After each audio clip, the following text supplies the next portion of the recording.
Three things I think are the biggest things in trying to help us maximize the talents we have. One is our training and education. We're given certain talents, but we can develop those talents. We can get the training that we need, and I'm a big believer in doing that. And it doesn't matter whether you started midlife, early. I think early is better. Obviously, it's better because then you have your whole life.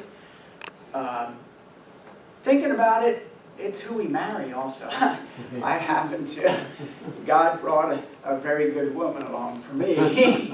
And I think you can become very poor and you can lose those talents if you marry the wrong person. And I can give you all kinds of examples on that. Look at Tiger Woods. He was supposed to be the first billionaire athlete, right? And then he started doing some crazy stuff and he lost 2/3 of his assets to his spouse that he was cheating on, okay? Third is our health. I think our health is our biggest talent that we have been given in this world. So take care of it. And I'm glad we have a doctor here in our midst here. I'm going to ask Jeff about this, but I've talked to a couple doctors and they tell us that 80% of what we have is environmental. In other words, you have control of it. 20% is genetic. Maybe you would play around with those numbers a little bit, but you need to determine where you are, what your net worth is, what your assets are, what your liabilities are. The difference between those is what your net worth. For many years, my net worth was negative. I mean, I was literally bankrupt, probably through my 30s, but that's when I got out of grad school here. So today, okay, we've got a lot of things to do here. Today what we're looking at, we're going to talk about when to buy large items, debt, when you should borrow and a strategy for paying it off, investment choices, renting versus owning. When you're young, you rent first and then you own, hopefully. Smart ways to donate, retirement savings, minimizing inheritance taxes, structuring assets wisely to pass to heirs. And then I want to tell you a little bit about my experience here. So I think I'm just going to let this up like this so that I can flip through these things with that. So, when to buy large items? One of the largest items that you're going to buy probably is a car, right? Okay. I'm a big fan of buying the highest quality you can find, used.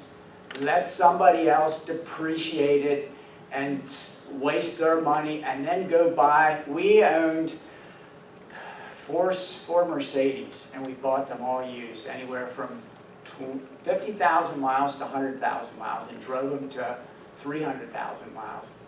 And they were the cheapest vehicles that I ever drove because they held up so well. So, so you can buy this stuff. And then also, big items. I like to buy big items during recessions, and it looks like we're going to have one next year sometime. So you save your money, and then you go shopping when these things are on sale, right? I did it 3 times in my life. I did it 2002. I own a plane with 3 other pilots. I've been a pilot since my freshman year in college, which I use for my business, but we bought. And sometimes the technology changes so dramatically that it's worth buying something new. But if you do, buy it during a recession, okay? But generally speaking, buy used. In the 08-09 recession, I bought a new tractor. It was a discount. Got a good discount. And the last one, the COVID recession, we ended up buying our first car, our first new car, electric car. This is the new technology coming out. We got a huge discount on it, okay? So buy used, but sometimes the technology changes so fast. Like I was a big slide rule. I was a slide rule king back in high school, right? A lot of people in this room probably don't even know what that is. I know. Going from a slide rule to a calculator was a light years jump. And then going from a calculator to a personal computer. I bought my first personal computer in 1982 when I entered grad school, and that was a big jump, okay? So sometimes it's worth taking that big jump. But there's so much incrementalism that you don't need to do that a lot of times. And so, anyway, here's the rule. When should you borrow money? And it's when the return on your investment is greater than the cost of debt. So ROI is greater than COD. That's the rule for borrowing money. Can you give an example of that? I'm going to give examples of that. Yes. Now, if you have debt, what should you hit first to pay off? And so what you want to do is you want to look at the nominal cost of the debt. So these, I think, that I have listed here under nominal cost, looked up in the Wall Street Journal, this is what you're paying today.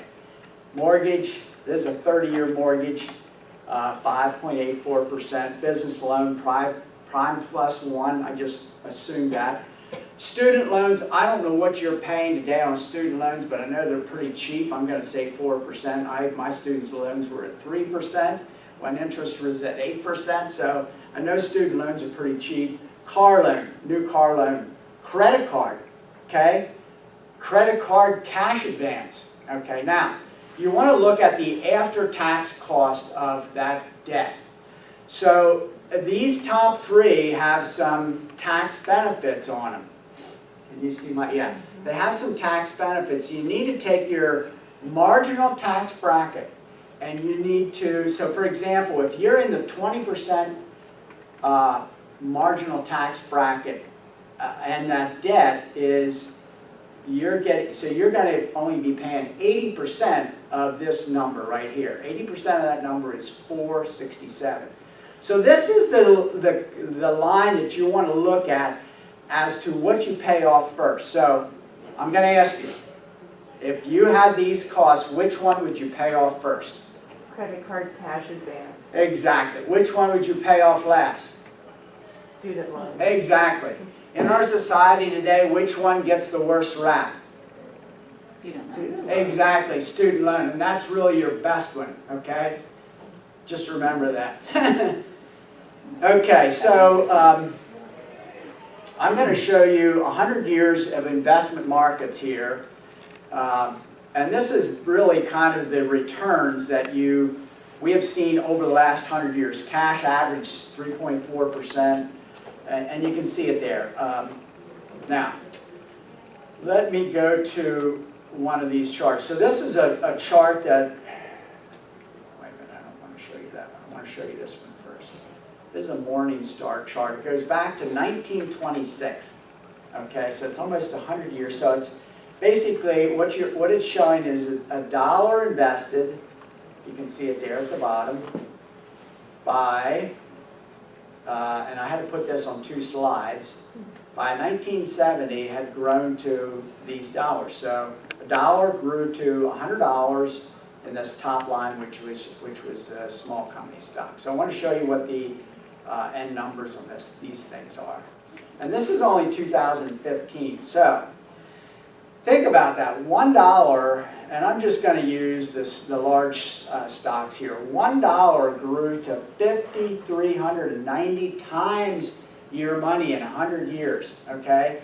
So why does that hold? And you know what? You do take a lot of ups and downs, and of course, most people, the stock market's been down this year, 20%. Most people want to, oh gosh, I'm losing money, sell out. No, there goes, I'll sell out and I'll buy back when the market stabilizes. The market always stabilizes at a higher price. So if you're selling out with pessimism today and buying in at a higher price, that is stupid. Okay, you want to be buying low and selling high, not selling low and buying high. Okay, the best thing is buy and hold. Okay, so these are just some examples here.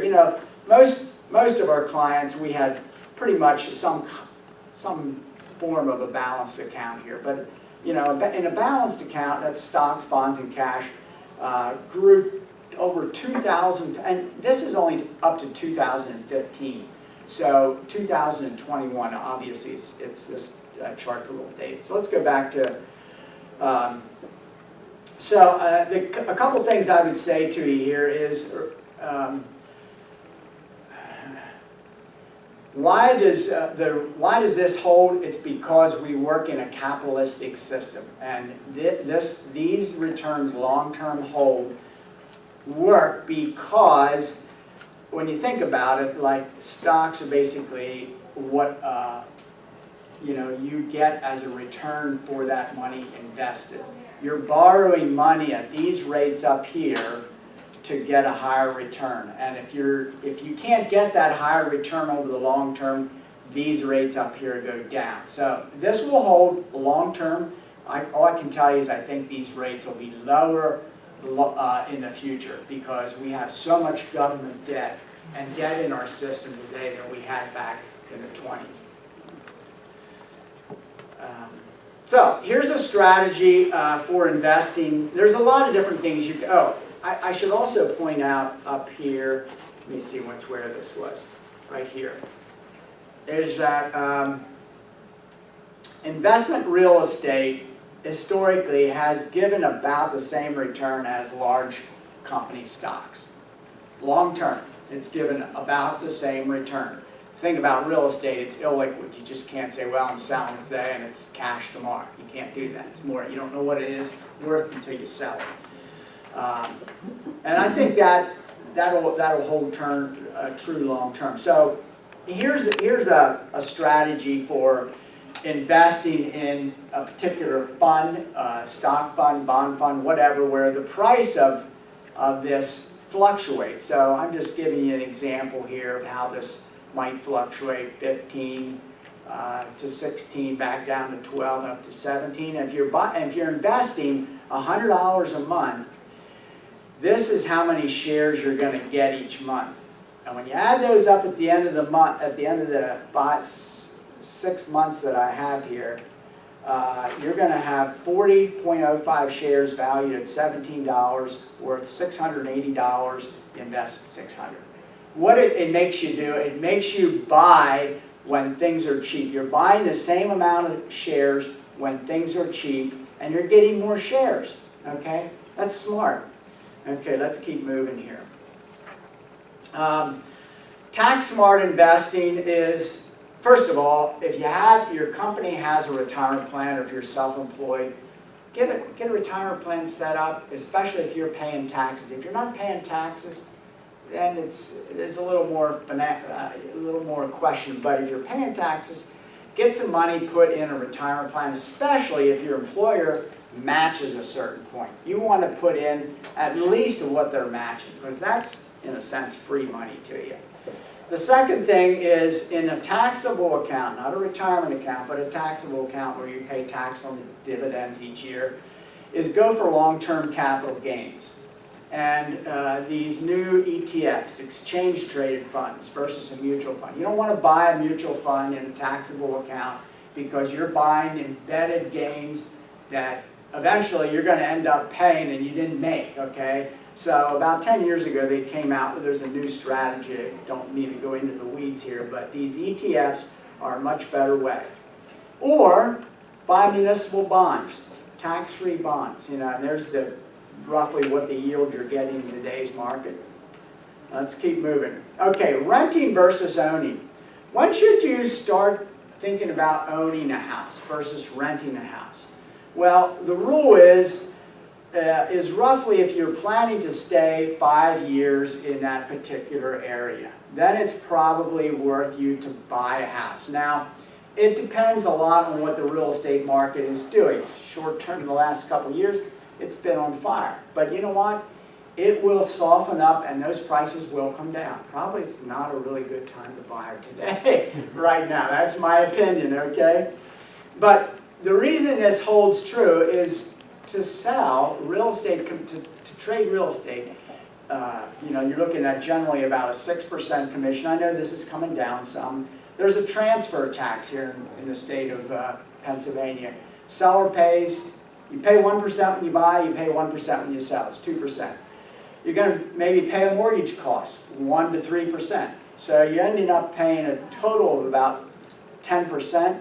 So on a $390,000 house, let's say, which is the average house sold in America today, these are the dollars that you're going to end up spending just to get into that house. And then if you're moving, you've got some moving costs, okay? So, you know, when you add these three things up, you're looking at a lot of money here, you know, almost $50,000. So the rule, I think, on average, is if you plan to stay in an area for 5 years, try to buy. See if you can buy, you know, rather than rent. Okay, let's talk about smart ways to donate. Okay, if you have a retirement account and you're 70 and older, you can donate directly from your retirement account to the charities. And that's a smart way because it can be a smart way. And you have to kind of know where your marginal tax bracket is. But if your income is under, if your itemized deductions and you're married are under $25,000, you're going to get that itemized deduction of roughly $25,000 anyway. So what goes into those itemized deductions? It's real estate taxes, it's your donations, you have huge medical expenses, a portion of that. I think there's maybe some moving interest on your house, okay, that's deductible. That all adds up, and if you're married and you don't have $25,000 of that, then let me say this, if you're over 70, then I think it's worth donating directly to the charities from your IRA account, because if you pull that money out of your IRA, now you have more money that you're paying tax on, and you're really not getting a benefit in terms of a tax deduction. Okay, so this stuff gets really complicated, and you know, we just have to make a cursory glance over this stuff. But you have to think about how things are taxed today, because the government is always trying to get more out of you. Because, and you know, here's another way to look at it. You know, here in Lancaster County, we spend about 1%, maybe 1.5% of our real estate value on school taxes each year. It's a real estate tax. You know, the government figured decades ago, you know, they could tax you a little bit and collect money for schools, okay? And since real estate historically keeps up with inflation, which over the last 100 years, it's been about 100 and some years, it's been about 2%, a little more than 2%. But if they're taking more than 2%, you're really not going to get any appreciation on that house, okay? I met a guy that was from New Jersey. I said, what are you paying real estate tax? And it's about 5.6%. You're guaranteed loss. That's a guaranteed loss because the government is taking more than you're making. So there's these things, you have to understand these things, okay?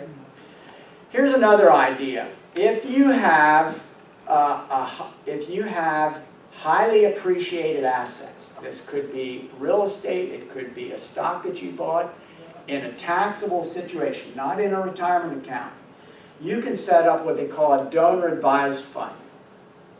And you can move up to 50% of your adjusted gross income. And that's why you need to know what your AGI is, adjusted gross income, taxable income. You can move 50% of your AGI. So if you have the AGI of, let's say, $100,000, you can put $50,000 in a donor advised fund, and that is written off. That becomes a write-off for you that year. And that's appreciated assets. If it's just cash, you can only do 30%. So if you have, let's say, a property that you sold and you had a lot of capital gains in this situation, this might be a really good option. Now, donor advised fund, you have to, what did I just do? You have to give this to charity sometime, but you can determine when and who, and you can do it to any charities, and it's very easy, okay? But I made a comment down here. Always ask your accountant, is this a good idea for me to do this this year? Our accountant was telling us that it was never intended for that to be something you hold money in long term. Exactly. But there's no guidelines. There are no guidelines, and you know what? You can name successor trustees. You don't have to give that in your lifetime. You could name your kids as successor trustees to disperse that according to some parameters that you set up with them, you know. It Yeah. could be long term anyway. It could be long term, yeah, it could be long term, it depends. So we set up, Daley and I set up, put a small amount in 1 year, yeah, so. What did I have this one for? Not sure. Okay, retirement assets versus non-retirement assets. When you take a look at your net worth, list your assets, list your liquid assets, your retirement assets, your liquid assets, and your non-liquid assets, your real estate assets. And you kind of want to balance on this stuff. You know, we've had clients, I'll give this example, this client, I'm going to call him Rich, okay? But he had almost all his net worth in his retirement account because he, and then he wanted to buy they were going to go, you know, he's retired. He's retired and he's buying a camper, big RV, and want to pull this money out to pay for this RV. I said, that's not a good idea. What's a better idea is to take a loan on that camper. And this is normally, I wouldn't do this, okay? If you had this money in this taxable account, yeah, pull it out and, you know, buy it. But so here's a better idea, is take a loan out and then have the payments for that camper come out of your IRA each year, spread over, 6 or 7 years or something like that, so that'll keep your income down. Because otherwise, you're going to give a huge amount back to the government if you do that. So you want to, the answer here is, you want to have a balance between retirement and non-retirement assets.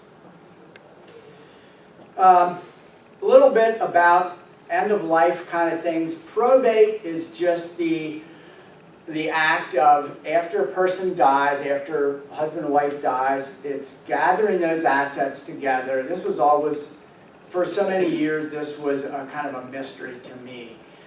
What these attorneys do. Well, they basically gather the assets to get accounting of all the assets the person has. It could be a car, it could be a house, it could be money in the bank. Paying off the debts, that's number 2 then. And then distributing them according to the last will and testimony. And attorneys charge you for this, and they charge you good money for it. But you know what? You can set your assets up with your parents to eliminate a lot of these costs, and you can do it yourself. It's not that hard, okay? Unless you have a really complicated situation. Then maybe you need to set up some trusts or something like that. So the reason this is important is because there's inheritance taxes, okay? Now, probably is nobody in this room that's worth more than $25 million, but maybe. If you are, you want to really think about giving those assets to charity, because the government is going to take 40% of them, the federal government, and then you lose, depending on where these, who gets these assets on the state. You know, if your family gets it's 4.5% in Pennsylvania, 12% next of kin, and 15% non-family. So if you're adding 40 and 15, that's 55%. Half of your money is going to go to some government agency. You know, and that's not being a good steward of it, unless you really think the government's a really good steward of your money. They need some money, no doubt about that. And then on top of that, there's also what they call probate costs that the attorney will charge you of those assets. So you can structure that so you can eliminate a lot of that. So I'll just give you an example. My dad, when he passed away, he had a farm. It was worth about $1 million. He was worth about $1 million, okay? And we structured this whole thing before he passed. I know I got 2 minutes, my wife tells me. We structured it so that he ended up only paying, his estate ended up only paying 1%. Total, attorney's fees, taxes, everything, okay? So it can be done, but you have to think ahead. So if your parents are at that stage of life, you know. Okay, let's keep moving. Passing assets to, you can pass assets to, maybe I should skip this. This is really, but there are smart ways of passing assets to heirs, okay? I have some ideas up there, but I want to get to this thing right here. It was my experience in investing. We were Daleen inherited a small inheritance from her grandmother after we got married. It was small, it wasn't much. But we basically invested that whole thing. We took three-quarters of that, helped buy our first house, and the other third I invested in a mutual fund. But anyway, so here's my experience, okay? Our home, I keep track of all this stuff, The home we sold in Strasbourg, we were there 30 years, what we paid for the home and what we sold it for, with all the improvements that we put into it and all the expenses, we got 1.5 times what we had put into it, okay? So not, you do make some money. So your home it's kind of an investment, but it's kind of not. So we got to basically live there for just the cost of utilities for 30 years, okay? We owned a place in Bar Harbor years ago that I got in business with one of my clients who was Christian. I was a big believer, don't get in bed with non-Christians. Don't own stuff with non-Christians. These two other partners, they were both Christians, but the guy that was the biggest shareholder had no business sense. No business sense, and we were taken kind of for a loop. So we had a slight loss there, but we got a lot of good family vacations out of that over the years, and it was a learning experience. Owned a place in Columbia years ago, wasn't that profitable, but I wanted to show you some of the things really that were very profitable for me. Is I kept track of my college experience, my college education, because I worked 2 years before I went to college, and I knew what I could make without a college. And it doesn't have to be college, it could be whatever, okay? But I kept track of that, and I got roughly a 50-fold return on that money. 50-fold. So I'm a big believer in education. And grad school was even more, okay? But probably my best investment is my wife, okay? Really, so I'm going to let you fill in the blank there. So anyway, the rule is invest in yourself first, and then when you're young, it's never too late to start. So we're going to go to so here there's a discussion. So what questions? Daleen says it's time to get going, so what questions do you have? I wanted to tell you one other thing that is a really important thing, is this Raymond James stock that I hooked up with. It was my company, and the thing I learned there is that brilliance and ethics are so paramount. When you invest in something, if you have brilliance but no ethics, don't go there. If you have ethics but no brilliance, don't go there. You get those two married together, and I saw this before when I chose this company. I looked at a lot of companies. So look at that stock. That stock is gone, and I bought some of their stock before I joined them because I was so impressed with what I saw. That's up 240-fold in that 35 years, So, this kind of thing, because there's, anyway, questions. Maybe people can talk to you afterwards, too. Yeah. Thank you, Will. Yeah. I'm sorry we cheated you on the time at the beginning, Yeah. but Yeah. that's technology. Yeah, that's the way technology works, Thank you. It's okay, you're welcome.